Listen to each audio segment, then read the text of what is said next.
নমস্কার। হিন্দু ভাইদের জানাই আমার প্রণাম, মুসলিম ভাইদের জানাই আমার সালাম। এটাই জানাই, আপনাদের কিছু কথা বলতে এসেছি। আমি মোবাইলের মাধ্যমে, খবরের মাধ্যমে দেখতে পাই কিছু হিন্দু ভাইরা লাফালাফি করছে, কিছু মুসলিম ভাইরা লাফালাফি করছে। তাদের বিরুদ্ধে কিছু কথা বলছি, তবে মন দিয়ে শুনুন। কানটা যদি ময়লা হয়ে থাকে, কানের ময়লাটা পরিষ্কার করে নিন। আমরা হচ্ছি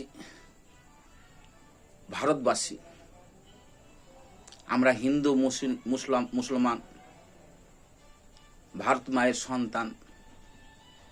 আমরা ভাই ভাই, আমরা কেউ সঙ্গে আমরা দ্বন্দ্ব চাই না। তবে ভারতবর্ষের থেকে ভারতবর্ষের সংবিধানকে মানতে হবে। ভারতবর্ষে কেউ বাবার সম্পত্তি নয়, নিজে নিজে ডিসিশন নেবে। সবাইকে নিয়ে সংবিধান তৈরি করা হয়।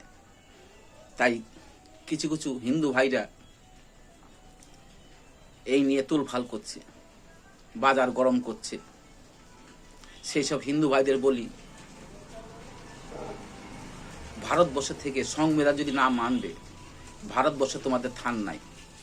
তোমরা বাংলাদেশেও যেতে পারবে না, পাকিস্তানও যেতে পারবে না। তোমরা জাহান্নামে যাও, তোমরা জাহান্নামে যেতে পারো। তোমাদের ভারতবর্ষে সংবিধান না মানলে ভারতবর্ষে তোমাদের জায়গা নাই। আর কিছু মুসলিম ভাইদের বলি, যে মুসলিম দাদা ভাইরা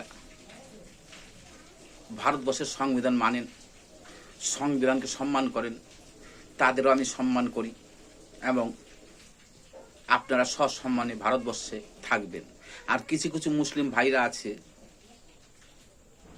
সংবিধানকে মানেন না। ভারতবর্ষের সংবিধানকে যারা না মানবে, তাদের ভারতবর্ষে জায়গা নেই। আপনাদের জন্য